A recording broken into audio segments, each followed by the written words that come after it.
ClueCon Weekly, the FreeSwitch community's official web show. Tune in every week for updates in the FreeSwitch project, interesting presentations, and interact with members of the FreeSwitch community. ClueCon Weekly is brought to you by FreeSwitch Solutions, the officially endorsed consulting firm of the FreeSwitch project. FreeSwitch Solutions solves problems so you can focus on your business. Visit freeswitch.com for more information. The ClueCon WebRTC and Telephony Developers Conference. ClueCon is held every August in the Windy City, Chicago, Illinois. Meet the developers of all your favorite open source telephony projects, make the connections you need to meet your business goals, and see the latest and greatest technology in WebRTC and telephony. Visit ClueCon.com for more details.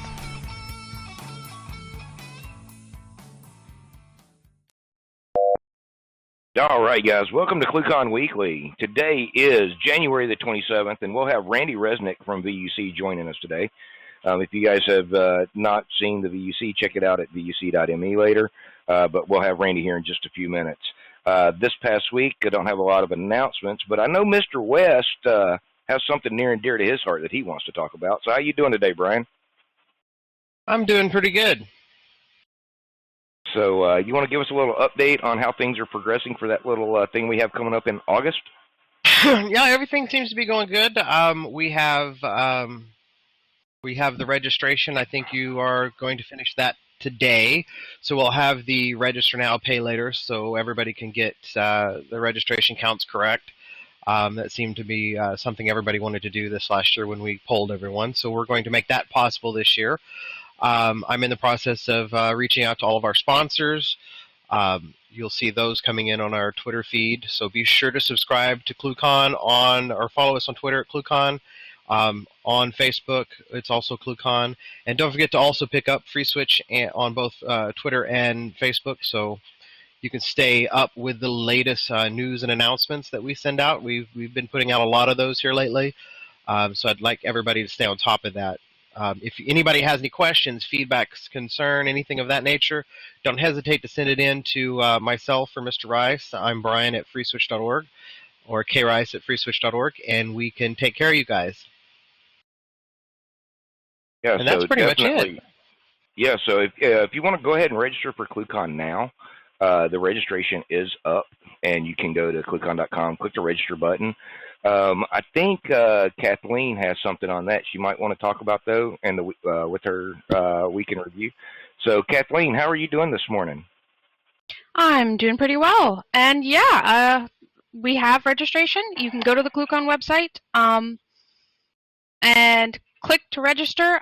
If you want any and all announcements, like Brian said, follow us on Twitter, like us on Facebook, subscribe to the YouTube channel because you'll get announcements through these videos as well. For the week in review this week, we had a pretty quiet week, but it was nice. We had Mod Kazoo merged into the build system, and Mod Conference now allows for multiple member arguments for related API commands, so that's kind of neat. You can go check that out. For more news on ClueCon, we have discount codes that will be coming out via the social media, so keep those in mind. Watch those. Some early bird codes that I'll be tweeting. And mentioned last week, but we still want to kind of keep that out. If you are interested in packaging or documentation or any just volunteering and helping out in the community, we have a mailing list. We have HipChat channels. Please join those. HipChat at FreeSwitch or hipchat.freeswitch.org. Join those. Get in on it. Help us out and get your voice heard. All right, thank you, Kathleen. I think that's it. All right, thank you, Kathleen. So this week we've got Randy Resnik joining us, and I'm going to get Randy up here on screen so everybody can see him. How you doing today, Randy? I'm doing just great, guys and gals, if I have to say, if guys doesn't cover it. I want to thank you folks at FreeSwitch and for all you've done. I don't know if people realize, because they wake up, it's modern times, we got cell phones, and a million different things going on in WebRTC. But I go back to the early days, and when I first discovered Asterisk, I somehow met Brian.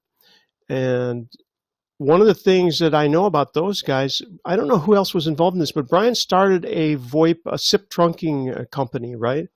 When you guys were first starting, and I remember that, and you know how that works for you. They're on beta or something, and you go, yeah, I got to get a. So I had to get an account, and it was crazy times. But boy, you folks have contributed so much to this world that it's just incredible, and I wanted to thank you for it. Well, we've enjoyed it. It's been it's been great. I've learned so much throughout the years, and I wouldn't be where I'm at right now without getting started in Asterisk. So I do owe a little bit of where I'm at right now to Mark and those guys over there. I owe a great amount to Anthony himself. He hired me, and that's where we worked together to build that SIP trunking product. So I learned a lot from Anthony as well. So this has been a fun adventure.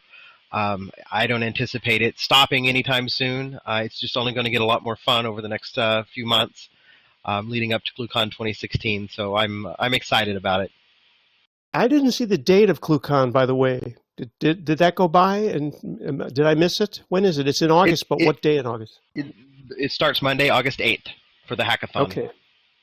Because we are in the United States. Okay, so we are in the United States in August, and I've always wanted to go to that. And what I'm going to try to do is if we're, I don't know if anybody knows this, but I'm from Minneapolis originally. I haven't been there for years and years, but it's not very far from Chicago. And since you have an invariable location of Chicago for ClueCon, I'd like to maybe check that out sometime. I've never been. Well, I would hope to get you there. We can have a wine tasting like we had at Astracon that time. Yeah. Although it's so hard to bring liquids on planes now. It'd be easier to bring a bomb than a bottle of wine. Actually. I'm sure it is, actually. Oh, probably true. Probably true. Yeah. Well, you know the trick to getting from Indianapolis to Chicago, don't you, Randy? Minneapolis, my friend. Minneapolis. Oh, please. Minneapolis. I thought you said Indianapolis. I am sorry. I'm thinking the wrong city. 500. No, we don't have the 500. That's what everybody here in France says. Oh, the big race. I go, no, that's not that. Prince was discovered in Minneapolis. He's from Minneapolis. Yeah, but that's. I think it'd be really good to get you up there because I don't think it's that far over to Chicago, right? No, it's about 457 miles. So that's not too bad. That'd be driving from where I'm at. About an 8-hour drive, actually. Yeah, that's right. You're coming from quite a ways, Ken. Yeah, but I take the train, so I go to sleep. And wake really, up in there's trains in the United States now? That's a new one. Well, yeah, I've taken the train from Dallas to Chicago twice now to ClueCon. It is a little more relaxing. It's not as fast as a plane, but you don't have to worry about traffic. But and the steak on Amtrak is awesome. They've actually won awards for that steak. Oh, so it's well, really I love taking the train, and I take it often here because the networks are developed. Okay, well, that's ClueCon, and I'm looking forward to that, and we'll certainly put it on the conference whenever you guys have things to say about it or updates. We're happy to have you. In fact, we should probably arrange some milestone moments where you're going to have speakers and stuff, and we'll be doing that. VUC.me. You will see the Free Switch folks because they're frequent guests anyway. We love to have them. Yeah. We'll have to start dropping in on you more over there. Well, you're never present, but you're always on IRC and stuff. Yeah, so we're always around. So Randy, go ahead. I wanted to ask you a question real quick. So what have you been up to lately? Lately, well, I'm still playing, and I'm trying to organize concerts and stuff. So that's one thing I'm doing. Of course, I'm doing the conference, and the conference, we're in our 9th year. So I'm trying to remember the relationship between Free Switch 8 years ago. We started in 2007. What was Free Switch like in 2007? Where was that at? And what? Wow. Who was there? That was a long time ago. Yeah, I mean, it's like 9 years. Yeah, so Brian, do we have our first actual release out? There was 1.0. Yeah, I don't know if 1.0 was out. 1.0 was out by then. Because that was, I think, the third ClueCon was in 07. I'm trying to do this off the top of my head. Unfortunately, we've all aged a little, and our memories aren't working as well as they used to. Oh, what was that?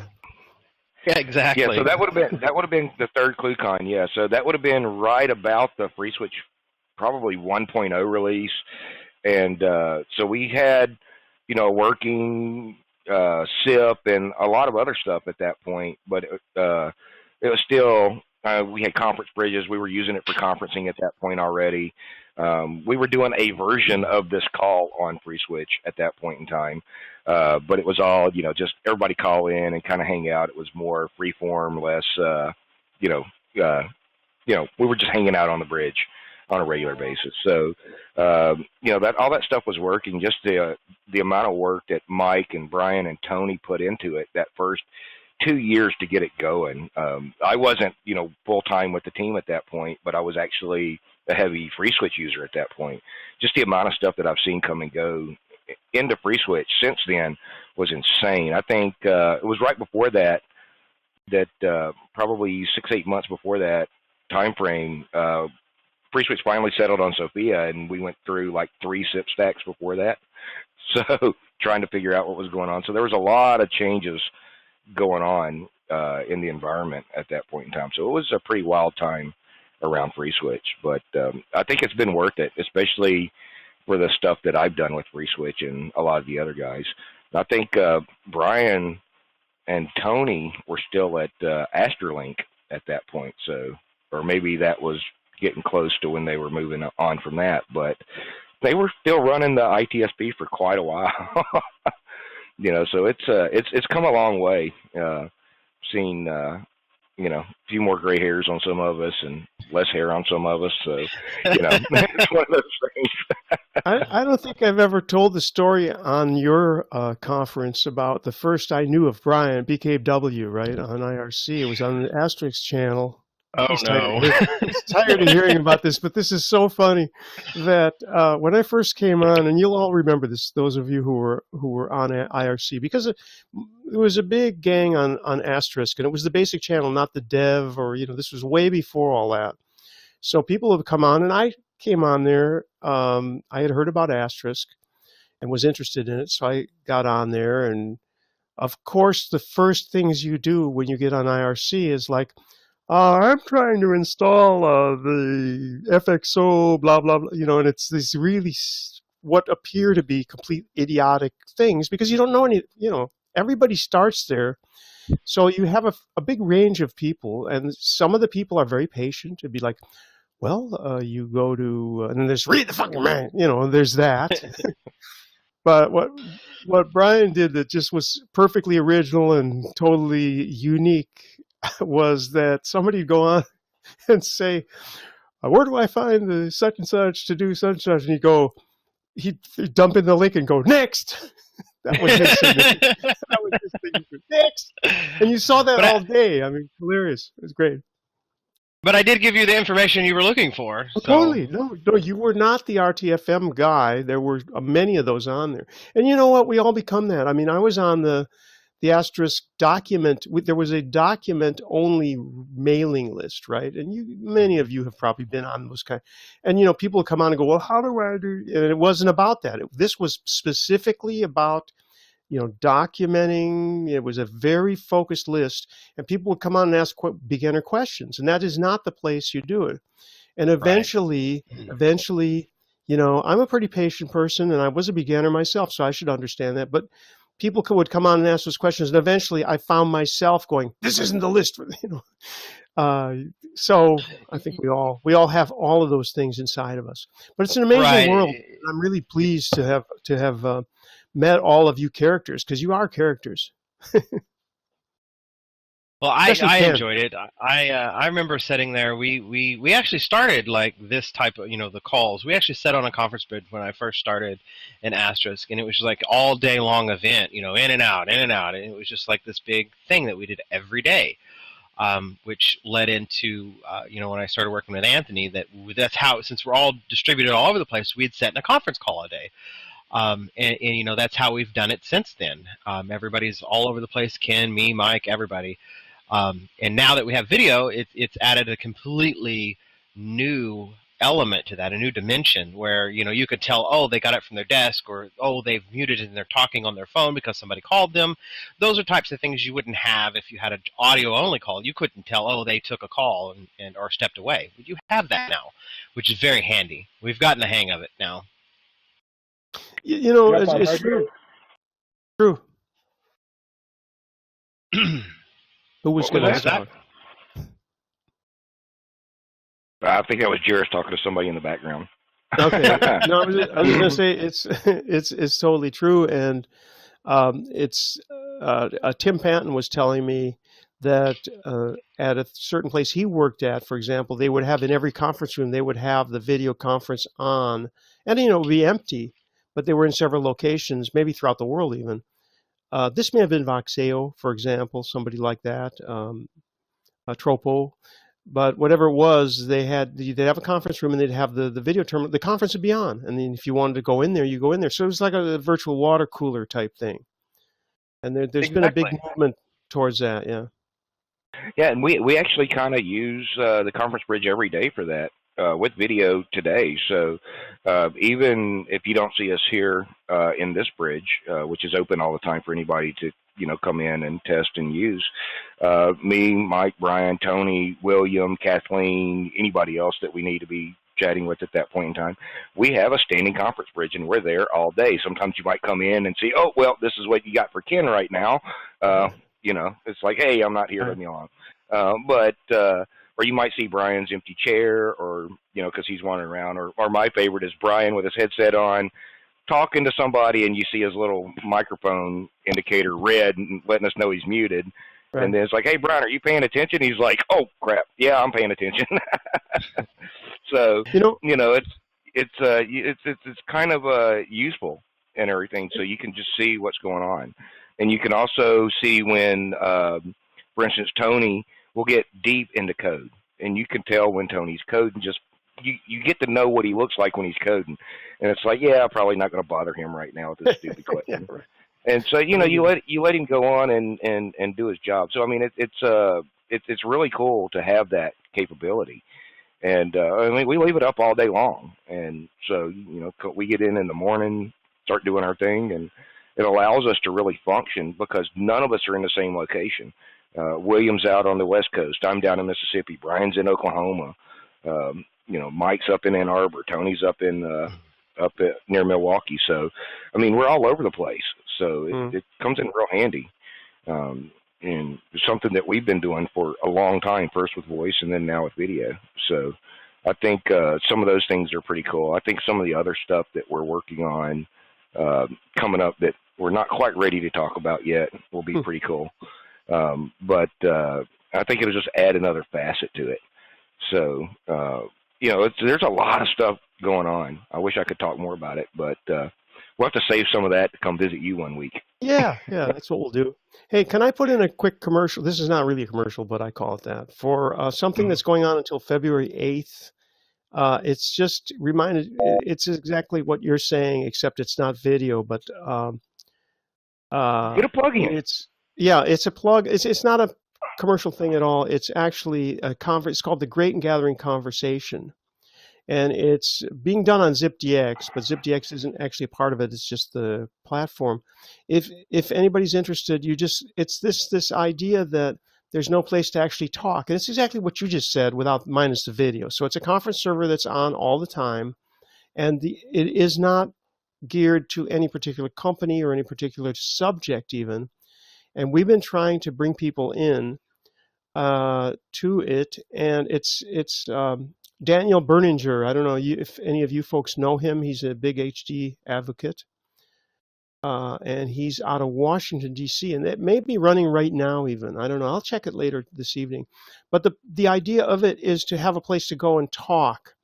And no one is, there's no commercials or anything. It is not being recorded or logged, other than obviously there are server logs. But no one is recording it. Nobody's paying attention to what's being said. So that would be vuc.me/talk. Which redirects to a conference on ZipDX. And if anybody has a chance to do that before February 8th. And why February 8th? Because February 8th is the famous 20th anniversary of the paper. Oh my God, I'm losing it here. What is the guy's name who wrote the paper about the internet has to be free cyberspace declaration? You know that, Ken. You're the kind of guy that would know that. You know what I'm talking about. I just can't remember. What is his name already? Whoa. Declaration cyberspace has to be free 20 years ago. Yada yada. Was it? Okay. John Barlow? Yeah, that's it. John Perry Barlow. Those names. I should have made notes, right? I should. But anyway, yeah, so that was February 1996. He wrote that. Exactly. So we're at the 20th anniversary of that, and it still looks like you're looking at it in Mosaic. If you go to if you do a Google search on it, just look for John Perry Barlow cyberspace declaration. He's done a couple of those, but you would hit that, and it looks like a 1992 website, or 4. Yeah. How many of you were on CompuServe, or what were the other two that were on at earliest? I was on CompuServe, Prodigy, AOL, Genie. There was a bunch of them. I had CompuServe. Isn't it great that we've come all this way, though? I had them all. Yeah, we've come a long way. I mean, my first access was I ran a BBS, a multi-line BBS, so text chat, local email only, that kind of thing, or Fidonet, back early, relayed email, where you left a message on one system and it would call another system that might call another system to forward it on. That kind of stuff. Actually, I see somebody in here, Andy, who's been around the network for a while, is hiding out down there. Hey, Andy, why don't you unmute and come say hey? I don't think I needed to unmute. I think somebody's done it for me. Hello. Hey, how are you? So what was your early access like? My early access, like Brian, I didn't bother with AOL or any of those. I used CompuServe, and funnily enough, I used it mainly to talk to people about model aircraft, and mainly people in the States. Wow. So, and it was metered back in those days, folks. You remember that? It was, at least for us, a CompuServe was so much, you had so many hours a month, or minutes even, I don't know. And it was quite expensive, actually. I had the unlimited plan, but I had to call the toll-free number at 10 cents a minute because I didn't have a local access number. Which we couldn't do from Europe, I'd like to remind you. Also, and this is going to strike a chord with everybody here. I don't know if younger people are listening to this or watching it, they're going to laugh, but does anybody recall how when they first started, there was like a real video thing or something, and you would have a postage stamp sized trailer for a video that was a minute long that took an hour to download.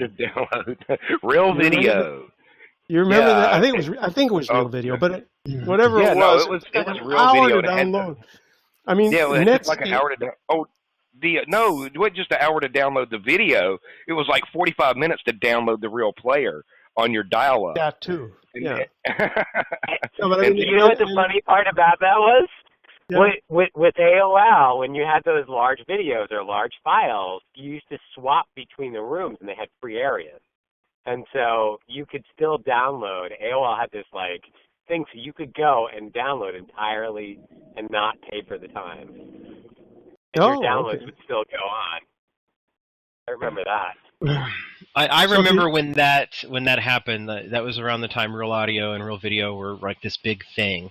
And I remember the number one song that they showcased on Real Audio was Gina G's "Ooh Ah Just a Little Bit," and that was like the showcase song that they played on Real Audio. And it was like that was the song that you would listen to demonstrate after you got that 3-hour download done. So I remember that. The early versions of Real Audio were atrocious quality, too. I mean, it was really bad. It was like my experience with 1-bit audio into the cassette port of the TRS-80, the Z80.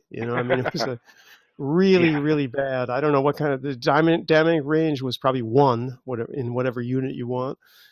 Anyway, Real Audio... I remember Real Audio 2 came out, and it was like less horrible. That's all. It wasn't even listenable. Less horrible. Anyway, those days are long gone. So when you guys accessed the internet, what was the even any online service? I remember starting at 2400 BPS. Oh my God, that was so slow. But I called up to BBS's at that point. Yeah. Yep. My first modem was a 300 baud, 600 baud, manually switched modem. So you actually had to pick up the telephone that was plugged into it, dial, listen for the carrier, then flip the switch, and hope you had the settings right. I had an ADM3A acoustically coupled modem, and of course I'd read something funny and cackle out loud, and it would disrupt the modem and spew garbage all over the screen. That's great. Andy, what was your first modem speed? Is he still with us? Yeah, I'm here. It's 300 baud. It was an acoustic coupler I got from Tandy.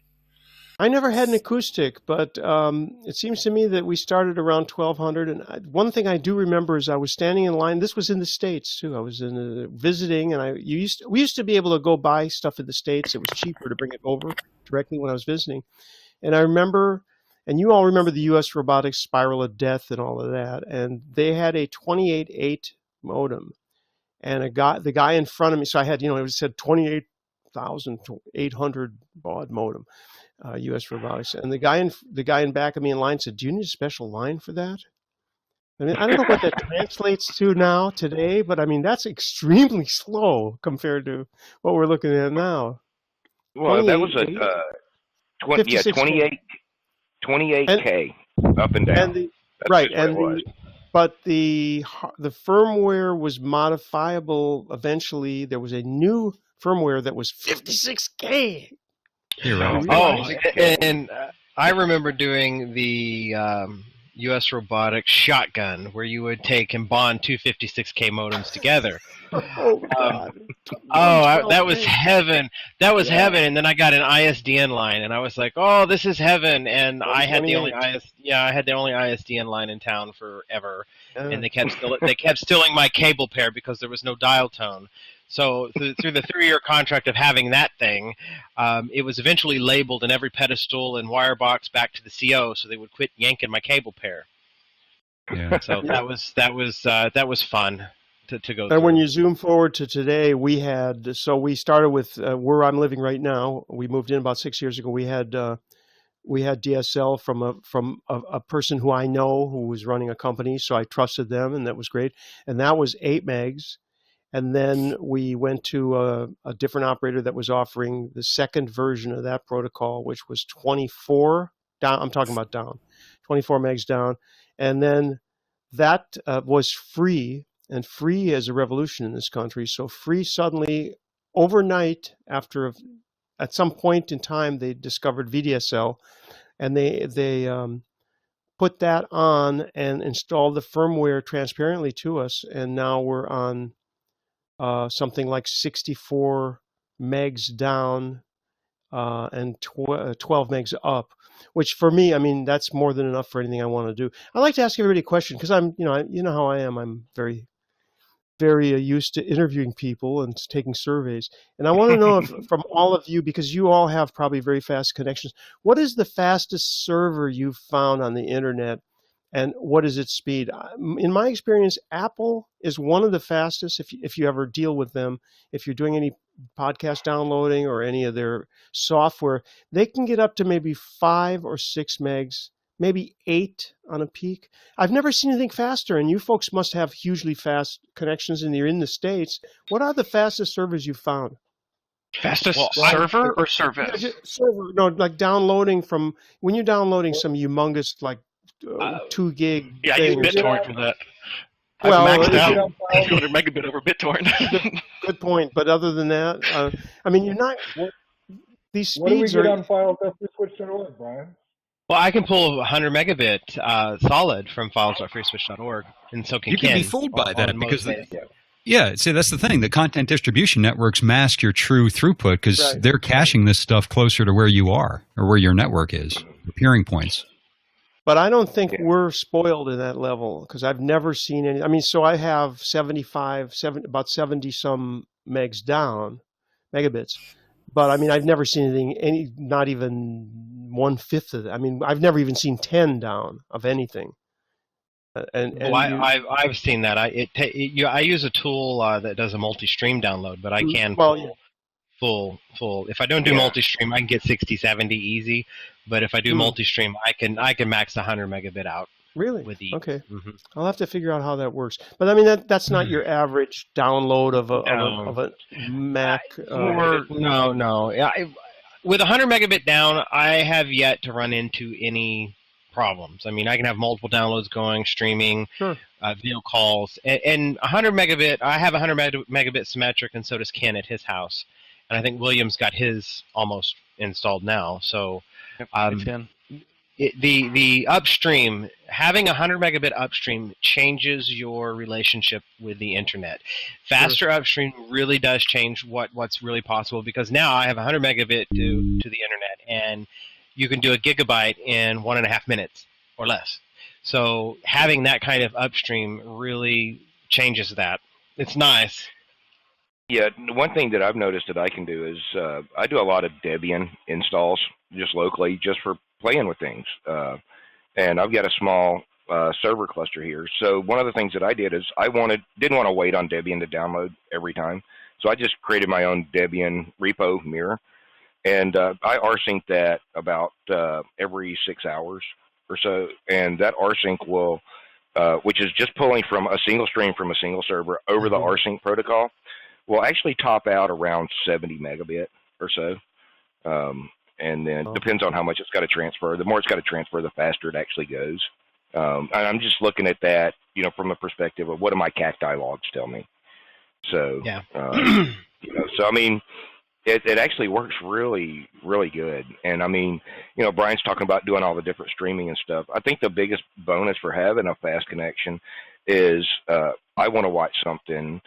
Somebody else over here wants to watch something completely different on Netflix. Somebody else is playing on Xbox Live. Somebody else is, watching Amazon Instant Video. And I'm sitting here watching a movie and on a conference bridge at the same time in full HD video on both, on everything. And you have the bandwidth capability to do that. When you start looking at some of these other lower bandwidth connections, you start eating up a lot of bandwidth before you know it. Especially, using stuff like Dropbox or OwnCloud. We have an OwnCloud server that allows us to share files between everybody and sync it up. And those things, I dropped a gig of video on there earlier, and because we all have relatively fast connections, it allowed that to sync up in under 5 minutes. Everybody had a copy of the video at that point. Wow. So, that kind of stuff is, I think, where you really get into the bandwidth. That's the multitasking. The single guy, he could probably get away with a 10 meg or 25 meg connection, but somebody with a family. Yeah, so Andy, tell us what the speeds are like in the UK. What do you have over there, and what is it like? Well, I have the same technology that Randy has. Perhaps not quite as well served. I get high 50s down, 58, something like that down, but I get a better upload. I get about 18 up, so it's not bad. I'm not complaining. It's certainly sufficient to run any video stuff that you ever need to do. But I have two connections anyway. I have a cable connection as well, which I've got as a backup, which is supposedly faster, but isn't. It's one of those things. If you run a speed test on it, it's supposedly 100 megs down, so it will actually get up to about 90 down if you run a speed test on it. But it won't give you more than 4 up. And 4 up, in my view, is just not sufficient. It's it needs to be higher than that. But it's good. One of the questions I was going to ask here is that with your various connections in the States, and I know what this is for Randy, and at least I think I do. Do you have any usage caps at all? And I've got 3, as they were, teenage kids who were all using the same connection as me. All the time, and we used to manage to chew through a terabyte in a month quite easily. Do you have a usage caps, Andy? Do you? I don't. No, I don't. So it's more in the States, yeah. But these guys have wacky commercial well, connections. that's not strictly true. You see, my connection, the one that I'm using at the moment, comes through a very small ISP, which is a business-only ISP, really, and there is no such concept as a usage cap, or indeed a fair use policy. So, It's just use as much as you like. But that's not true for the majority of providers, certainly in this case, this country, and certainly not from a residential rather than commercial There are caps in the UK normally on other people's... They will tell you that it's I don't unlimited. think anybody in France is doing caps. I'm not sure. I'm not positive, but I don't think so. You do have to look at the fine print though, and the fair use policy. It may say unlimited usage, but if you hit 200 gigs in a week or something, that they will throttle you back. Unlimited usage, but we meant by that. Yes. Yeah, it is. Yeah, well, that's true too. Sure. Yeah. In the States, we're starting to see them roll out. I won't call it data caps, but usage-based billing over a certain amount. So, like Comcast, for instance, has been rolling out. I can't remember the exact metric, but it's 250 or 300 gigs, and if you go over that, then it's like $10 per gig or some stupid amount. $10 per 50 gigs, I think, is what it is. There you go. But Ken and I have the luxury of no cap. I think William has no cap. Yeah. There are two connections, no cap. If you go with a Comcast business connection, there's no caps. But Comcast has been trying to do something where it's whatever your download speed is times like 100 or something is your cap now. So if you go for the really cheap one, you don't get the full high 300 gig cap. You get like a 50 gig cap. But that's the hidden problem. I mean, you can talk about having a 100 megabit connection, but then if you do have a cap, you burn through it so quickly, it's not worth having it. Exactly. Right. Yeah. So, I can address that one directly because I had satellite, and it was 25. It was actually the speeds on it were actually pretty good. It was via a company called Viasat. Yes. And Viasat has a really good bird in orbit, and they do this microbeam technology where it's where they have a small antenna, highly directional on the satellite, and so it looks like a cell map when you look at North America. Now, 25 megs down, 7 meg up, but the problem here was not the throughput, it was the 25 gig cap, and they wouldn't sell you anything more than 25 gigs on a package, and if you wanted more than 25 gigs, it was literally $10 per gig to go over. You might as well have been on LTE at that point. Yeah. So, I mean, there's definitely the whole transfer versus throughput thing is something that needs to be paid attention to, I think. Yeah, and a lot of people don't understand what that is. I know when I first got this connection I have now, I did 16 terabyte in 1 month. So that was, I back up everything for the Free Switch project from Dallas to my house on an hourly basis as well. So, are you sure you didn't just cache the whole Netflix catalog? No, I didn't. But a lot of it was, testing. What can I do? When you get a connection that's this fast, and it's like, one of the things I did was saturate it both ways at the same time. And when you have fiber, you can actually do 100 megabit both directions and saturate, and really not even tell it that it's happening. Because the 100 megabit drop I have is actually it's a gigabit link, but they have it limited to 100 megabit. Well, Brian, I know right after mine came up, I was downloading a file at full band from Brian, and he was doing the exact same thing for me at the same time while we're on a video call, and the video call was hanging. It was, it was keeping up. It wasn't hanging or, no tearing or any of that stuff, bad audio. So, I mean, it's really crazy the amount of throughput that you can get there. And then you start seeing things, like your ISP's transit connections aren't the best thing in the world right now, and they're getting overloaded at peak usage. So, I mean, there's a lot of factors that go in, but I think I think you're better off with more bandwidth to your ISP than less.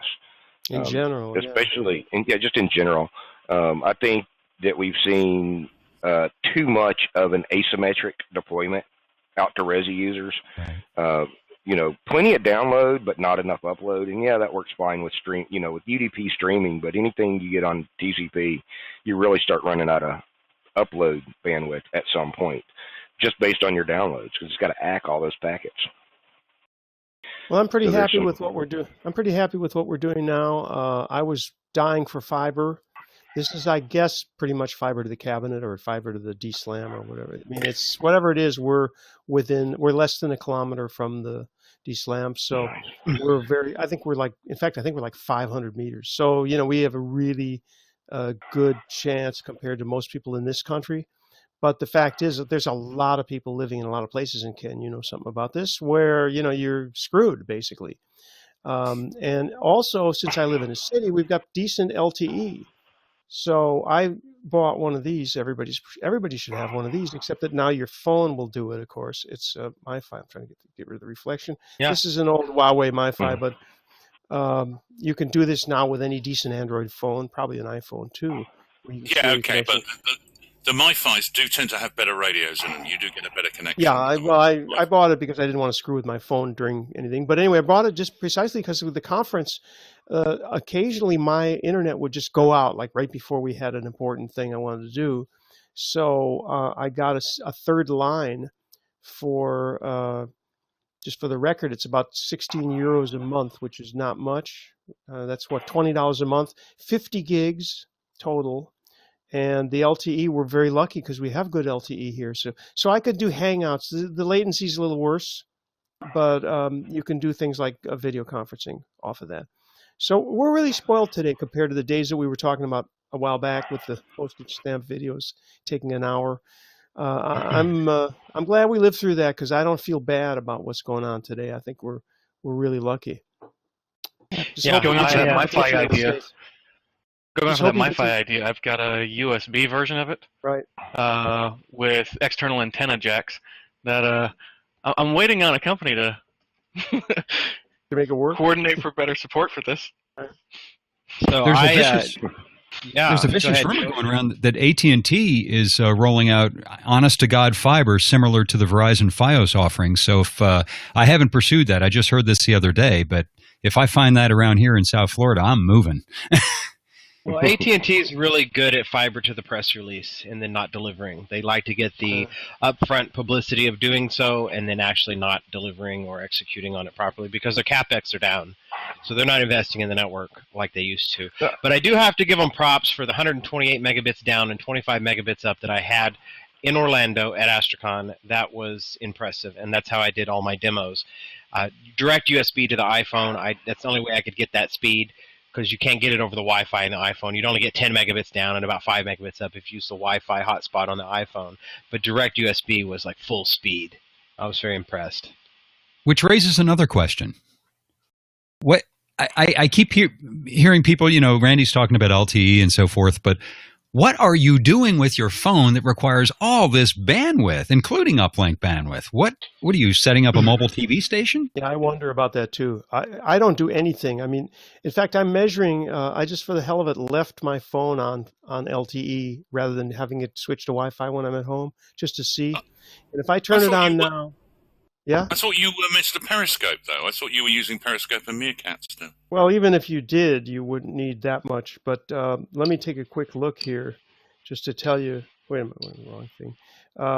Just to give you an idea. So because they have an app, they're very nice about that.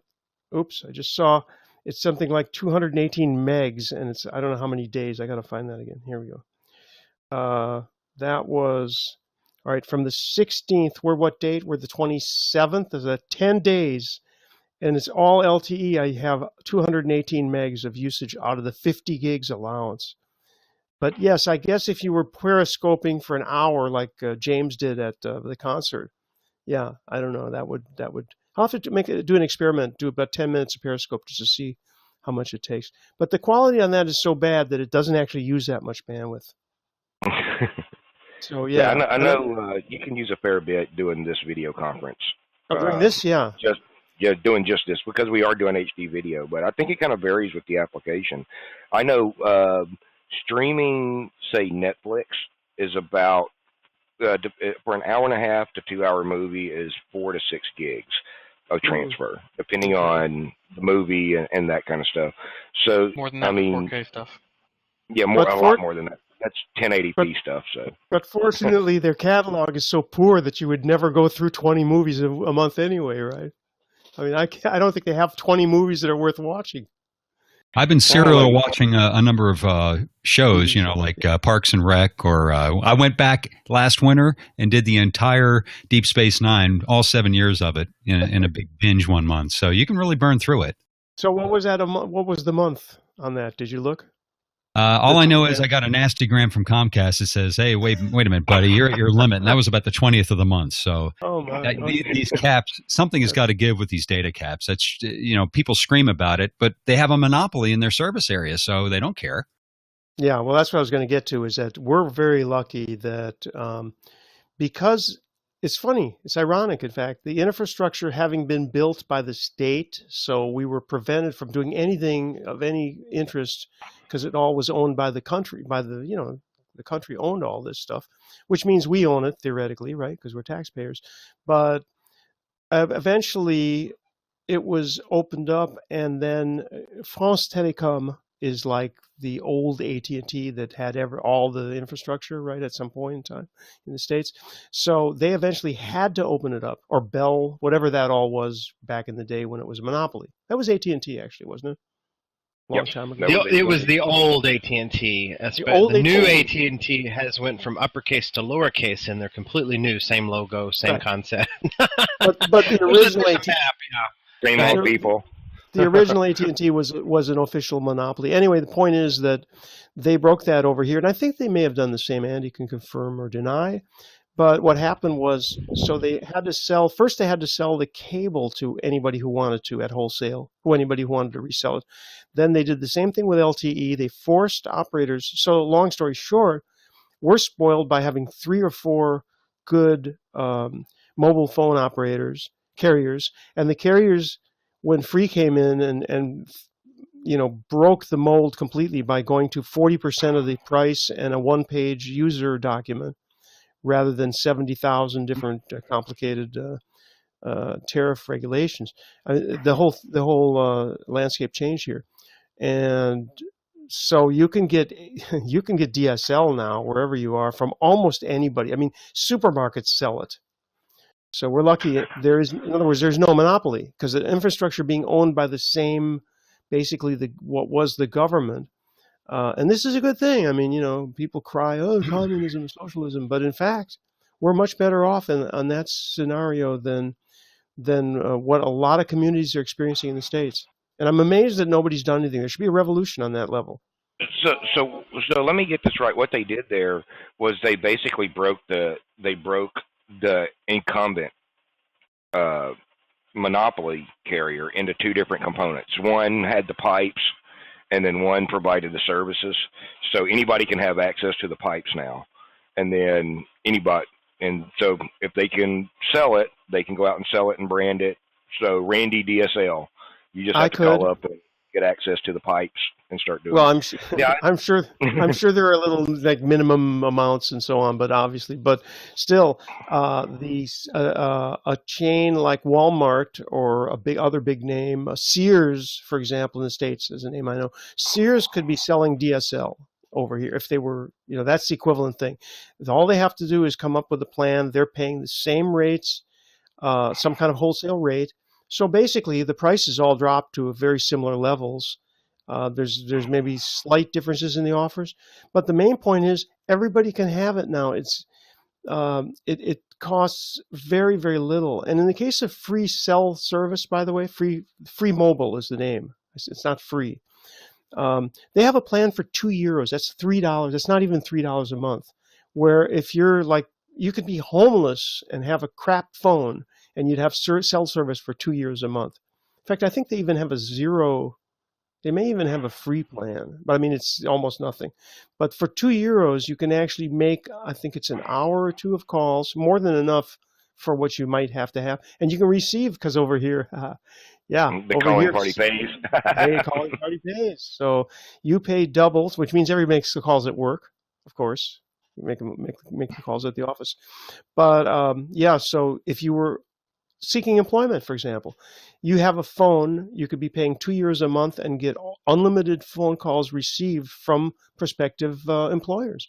I think that's fantastic. There's absolutely nothing, I see no downside to that. It's the end of printable money by the carriers, because the carriers for so long, man, these deals plus this false deals. Now you get me started. I'm going to shut up in a second. But the worst deal in the world is subsidized phones, okay? And the Americans have been completely hypnotized by this iPhone for $1 crap. which, you know, they're finally it's starting to there's get away no from free that. lunch. Hello. Okay. Yeah, actually, finally, they're AT&T and some of the other carriers are finally starting to move away from that. Yeah, I And know. they, instead of just selling it outright to you like they used to, and at the lower rate, and hiding the rest in the contract, they really started divorcing that from the contract cost and showing it to you as a separate line item. So AT&T now is just making you basically rent the phone. They're going back to that type of model, and you turn it in after 2 years and get a new one, but they get the handset back so they can sell it in the third world market now. So I mean, there's some of that's changing, but even just the minute rates that we're seeing wholesale in the States are just plummeting through the floor. I mean, it's Minute not rates? unusual to see it. What does Yeah, that mean? so We're unlimited. We have unlimited calls to 110 countries. no. What As a do they mean? consumer, you see that on the wholesale side, they still pay each other to trade Oh, traffic. yeah. Okay. Yeah, so it's so you know, when an AT&T subscriber calls a Verizon subscriber, AT&T pays Verizon to terminate that call. Mhm. But in the generic wholesale market right now, we're seeing cell phone rates for that termination drop below a quarter of a penny a minute. So literally for $1 wholesale, you can buy like 500, minutes, and Okay. it's I mean, it's getting silly out there. And so there's some changes in the market that are going to affect that as more stuff rolls over the VoIP. But it's getting a lot of the what we would have called IXCs back in the day, back in the States. After they broke up AT&T, you had the middlemen, long distance carriers that came in. Those guys are getting squeezed heavily right now because the rates are going through the floor.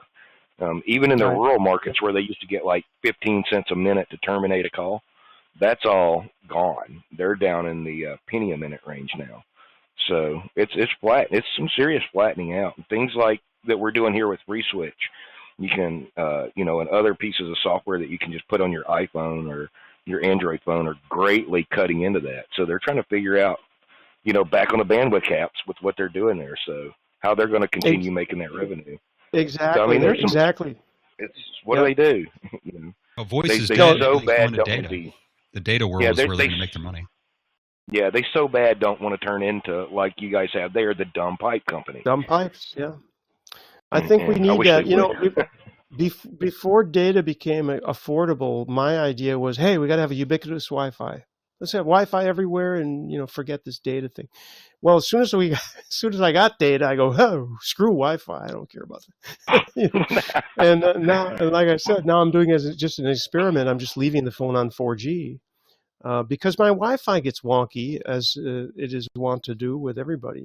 So even in the house where we have really good DSL, sometimes, or maybe it is the device itself.